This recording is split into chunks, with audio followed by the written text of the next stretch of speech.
Hey everyone, today we're going to go on a bit of a word adventure. We're going to discover some really magical words that make all our stories and our conversations way more colorful and exciting. You ready to jump in? All right, to get our brains warmed up, let's start with a fun question. Think about your absolute favorite toy. Got it in your head? Okay, now, how would you tell a friend about it? Would you say it's, I don't know, big? Or maybe it's really soft? Or does it have a super bright color? Well, guess what? All those awesome words you just thought of, that's exactly what we're diving into today. So to really understand these special words, let's meet a friend of ours. Her name's Rena.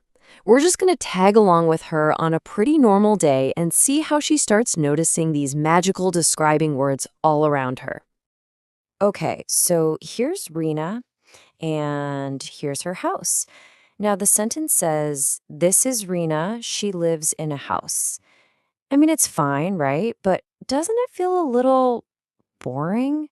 A bit plain? I can't really picture her house in my head, can you? But you know what? We can make that so much more interesting. All we need to do is ask one simple question.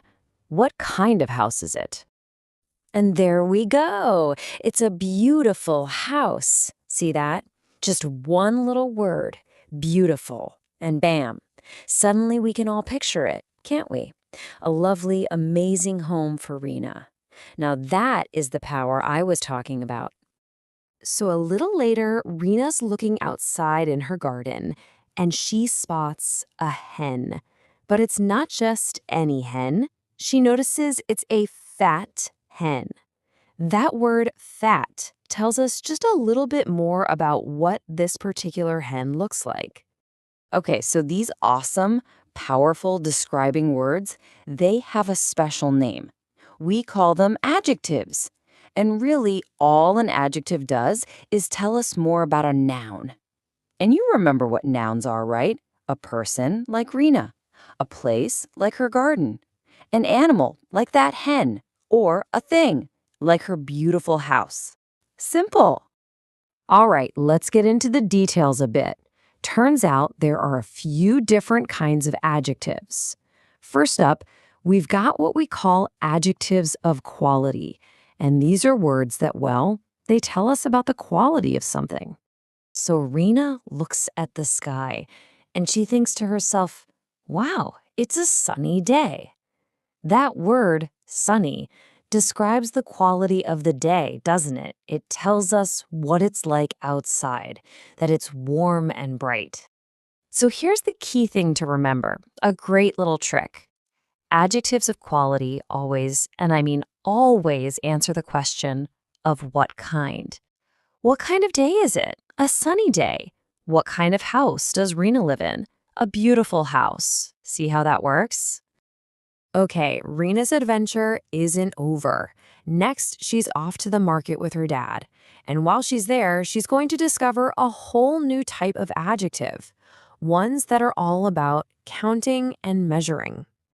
So as they're getting ready to go, Rena's father says, I have some money for the groceries. Now, think about that word, some. It tells us about the amount of money. But does it tell us exactly how many rupees he has? Nope. It just gives us a general idea. Well, these kinds of words are called adjectives of quantity, and they answer a different question. How much?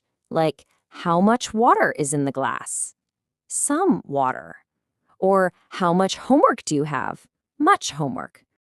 But then when they get to the stationery shop, something different happens. Her father buys her 2 notebooks. Aha, see the difference there? The word 2 gives us an exact, specific number. And these words are called adjectives of number. They answer the question, how many? How many notebooks? 2 notebooks. How many friends are coming over? 5 friends. Makes total sense, right? So here's a super simple way to tell them apart. We ask, how much for stuff we usually don't count? like water or time or food. But we ask how many for all the things we can count, like notebooks, friends, and apples. Okay, we're almost there. Just one more type of adjective to discover with Rena. So back at the market, Rena spots this really pretty dress in a shop window. But there are lots of dresses, so how does she show her dad exactly which one she's talking about? Easy. She just points and says, "That dress is so pretty." See? That word, that, it's like a little pointer.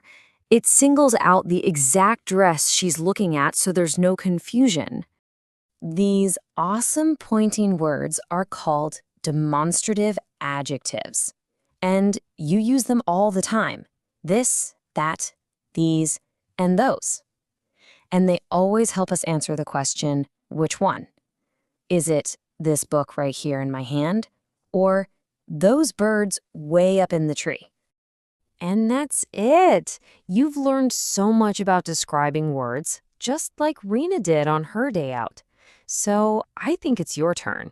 What do you say? Ready to become an adjective detective? Let's practice with a few sentences. All right, here's the first one. The vendor carried a big bag. Which word in that sentence tells us more about the bag? What kind of bag is it?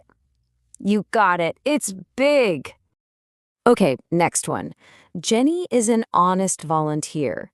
Now, which word describes what kind of person Jenny is?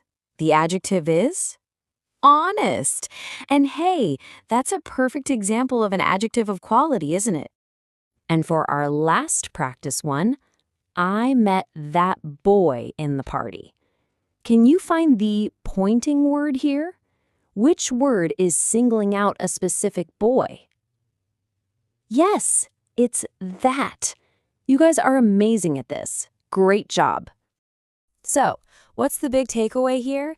It's that adjectives are literally everywhere. They're hiding in plain sight all around us all the time. So here's a little challenge for you. Right now, just look around the room. Look at your desk or your school bag, or just peek out the window. Can you find 3 adjectives to describe what you see? Go on, try it. The more you look for these words and the more you use them, the more colorful and interesting your whole world will become.